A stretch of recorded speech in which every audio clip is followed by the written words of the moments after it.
Bismillah, Assalamualaikum warahmatullahi wabarakatuh. Alhamdulillah, wassalatu wassalamu ala rasulillah, amma ba'du. Nah, di pelajaran kali ini, kita masuk ke pelajaran hadis dan tarikh ya.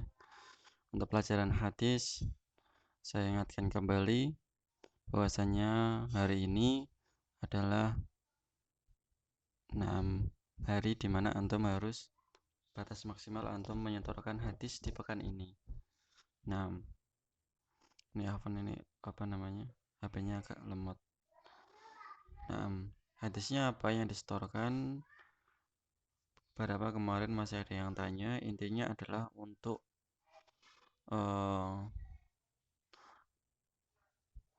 untuk mendapatkan nilai untuk memasukkan nilainya. Kuncinya adalah antum menyetorkan hadis dari awal pertemuan sampai terakhir pertemuan.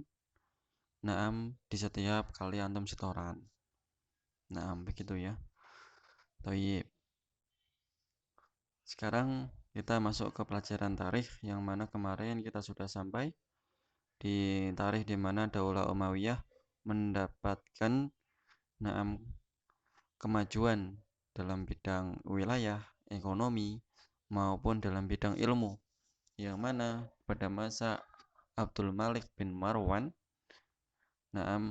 yang mana dia membuat Daulah Umayyah ini menjadi lebih makmur atas izin Allah Subhanahu wa taala.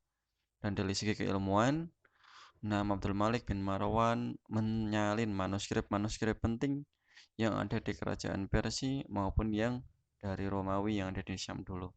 Karena kita tahu sendiri bahwasanya Syam dulu itu di bawah kekuasaan Romawi.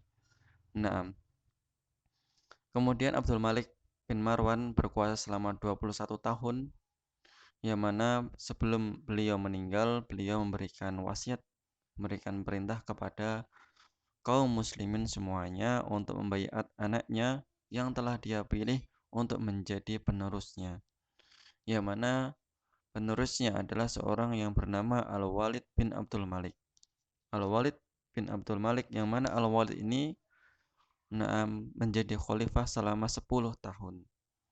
Beliau Al-Walid bin Abdul Malik mewarisi kejayaan kekhalifahan bapaknya, yang mana Daulah Umayyah ini bersatu, kaum muslimin bersatu, makmur, kemudian keilmuan pun ada.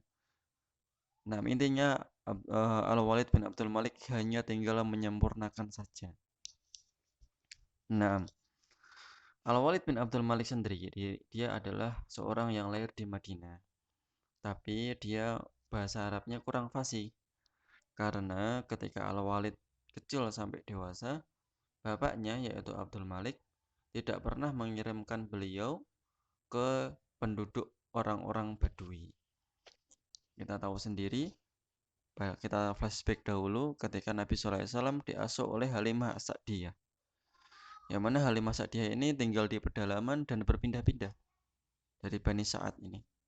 Dan orang-orang Mekah, bahasa Arab yang murni itu ketika orang-orang nomaden tersebut, yang digunakan oleh orang-orang nomaden tersebut.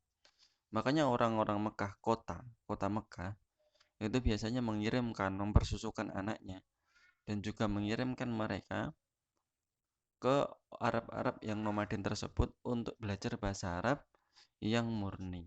Karena di kota Mekah maupun Madinah banyak sekali pendatang dari luar negeri, yang mana bahasa Arabnya sudah tercampur-campur. Walhasil Al-Walid ini kurang fasih dalam bahasa Arab. Tetapi meskipun demikian, Al-Walid ini banyak keistimewaannya juga. Beliau termasuk khalifah yang bener lah, seperti bapaknya.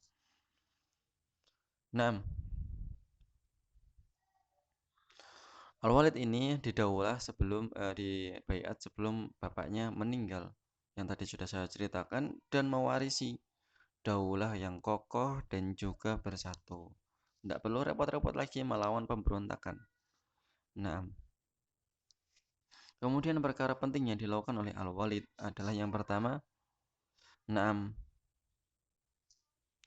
menyantuni anak yatim, yang mana ini adalah suatu amalan yang berpahala besar.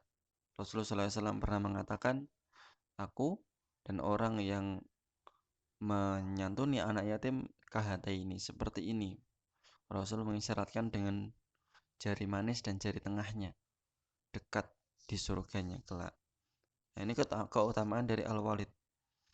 Nah, dia menyantuni anak yatim, terus kemudian memberikan, ya, mengurus orang-orang yang fakir miskin yang lemah di daulahnya. Nah, sebagaimana dalam Undang-Undang Dasar yang dikopi oleh Indonesia, pasal berapa itu saya lupa. Orang miskin dan anak yatim dan orang terlantar, bagaimana itu bunyinya, dipelihara oleh negara. Bunyinya sih gitu, tapi nyatanya juga enggak juga. Banyak orang-orang terlantar, orang-orang lemah di Indonesia ini yang enggak dipelihara oleh negara. Nggak tahu dia kemana. Nah, tapi beda dengan rezimnya dahulu, Al-Walid bin Abdul Malik, yang mereka benar-benar menyantuni, merawat orang-orang yang lemah di kaum muslimin. Orang muslim di negeri muslim nggak kelaparan. Beda sekarang. Orang muslim di negeri muslim, katanya undang-undangnya kayak gitu, tapi ya qadarullah banyak yang luput, yang susah nyari kerja, dan yang lainnya. Nah, yang kedua, membuatkan untuk para penderita kusta rumah sakit khusus dengan dokter khusus yang merawat mereka. Nah, ini dulu wabah ya, termasuk wabah yang terjadi taunnya adalah kusta. Yang mana kalau sekarang pemerintah Indonesia juga sudah memberikan rumah sakit dadakan seperti Wisma Atlet, Donohudan, itu menjadi rumah sakit dadakan untuk penderita atau yang terpapar oleh wabah. Nah, ini dahulu sudah ada salafnya, namanya Al-Walid bin Abdul Malik, ketika beliau menghadapi wabah kusta di negeri kaum muslimin. Nah, yang ketiga, memberikan orang yang lumpuh seorang pelayan yang selalu melayani mereka. Subhanallah ya, digaji PNS, pegawai negeri ya. Pegawai negeri urusannya apa? Ngurusi orang lumpuh, digaji. Ini Al-Walid. Nah, ini Masya Allah ya, mudah sekali. Nah, royal sekali Al-Walid ini terhadap rakyatnya. Dia benar-benar memperhatikan. Padahal Daulah Umayyah itu lebih luas daripada Indonesia. Tapi Masya Allah, keberkahan dari seorang pemimpin yang soleh, yang taat terhadap Allah Subhanahu wa Ta'ala. Nah, sampai orang lumpuh di negerinya pun dia tahu berapa jumlahnya. Kemudian dia mengangkat pegawai negeri. Sekarang jadi rebutan, semua orang mau jadi PNS. Nah, kalau ada tes PNS yang ikut ribuan, yang diterima satu. Nah, ini di masa Al-Walid bin Abdul Malik. Nah, orang yang lumpuh diberikan satu pegawai negeri untuk pekerjaannya apa? Melayani dia. Insya Allah ya, Masya Allah. Yang keempat, menganjurkan untuk memuliakan ilmu dan ulama serta penghafal Al-Quran. Yang kelima, membangun jalan raya, menggali sumur sepanjang jalan tersebut. Jalan plus sumur. Jadi orang yang sedang bersafar, dia tidak akan kesulitan untuk mencari tempat untuk rest area. Itu tidak kesulitan. Pada zaman dahulu, perjalanan menempuh padang pasir, terus kemudian pakai onta. Kalau perjalanan haji saja dari Damaskus ke Madinah itu lama, bisa berhari-hari. Jalan kaki. Makanya Al-Walid bin Abdul Malik membangun jalan tol. Ya, jalan tol bagi onta dan juga orang-orang yang sedang bepergian. Mengendari onta dan kudanya serta keledainya maupun yang jalan kaki. Di samping membangun jalan, di samping jalan beliau juga membangun rest area. Yang semuanya gratis. Tidak di kita apa-apa bayar. Kencing aja bayar. Heran saya. Mau pipis saja bayar. Parkir di ATM juga bayar. Pas datang tukang parkirnya ndak ada, pulang ada. Wah, ya enak. Alhamdulillah di negeri kita ya kita diberikan ladang amal yang banyak. Nah, yang keenam, membangun banyak bangunan seperti Masjid Umawi. Ya, sekarang masih ada di Damaskus. Meluaskan Masjid Nabawi di Madinah. Merombak Masjid Al-Aqsa. Nah, Masjid Umawi sekarang masih ada sampai sekarang berada di Damaskus. Nah, wilayah Daulah Umayyah di masa Al-Walid benar-benar meluas ya ke arah timur sampai ke Cina. Nah, makanya bagian dari Cina sampai sekarang juga Islam seperti Turkmenistan, Kazakhstan, Uzbekistan, itu perbatasan Cina dan Rusia. Nah, itu orang-orangnya Muslim. Nah, Samarkan itu juga Muslim. Samarkan.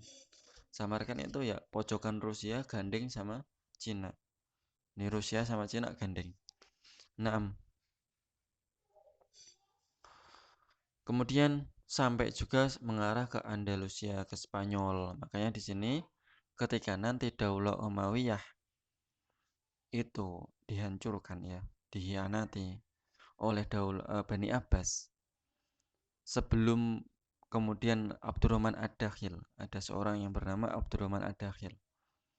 Itu lolos dari pengejaran Daulah Abbasiyah. Beliau ini Abdurrahman Ad-Dakhil ini lari ke Andalusia yang mana pada saat itu Andalusia sudah muslim. Nah, muslimnya kapan? Ketika masa Al-Walid bin Abdul Malik ini. Nah,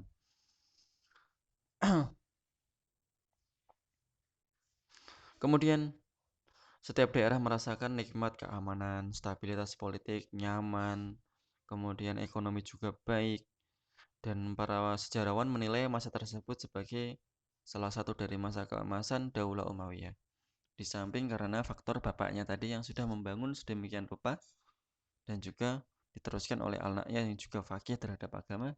Dan nanti masa keemasannya Pol itu ketika pada masa 6 khalifah yang sangat agung yang semua kita pernah mendengarnya yaitu Umar bin Abdul Aziz. Nah, kemudian Al-Walid wafat pada tahun 96 Hijriah yang mana khalifahnya selama 10 tahun. Nah, kemudian dipegang oleh saudaranya yaitu Sulaiman bin Abdul Malik. Sulaiman ini hanya memerintah selama 2 tahun 8 bulan. Kemudian Sulaiman bin Abdul Malik ini tidak mewariskan ya, tidak mewariskan kepada anaknya. Sulaiman bin Abdul Malik ini nanti akan mewariskan kepada orang lain. Ya, tetap dia akan memilih. Tapi karena Sulaiman bin Abdul Malik ini adalah anaknya Abdul Malik, yang mana Abdul Malik ini perhatian terhadap agama anak-anaknya, makanya Sulaiman ini orangnya pintar. Enggak cuman, wah, wes kanggo anakku, tolong baiat ini enggak. Maka dia melihat orang-orang di sekelilingnya yang mana pantas menjadi khalifah, yaitu dia memilih Umar bin Abdul Aziz, yang mana itu notabene bukan darah dagingnya. Naam. Dan kita tahu sendiri Umar bin Abdul Aziz ternyata pilihan yang tepat untuk naam memegang kekhalifahan. Insya Allah kita akan lanjut di pertemuan ke depan. Assalamualaikum warahmatullahi wabarakatuh.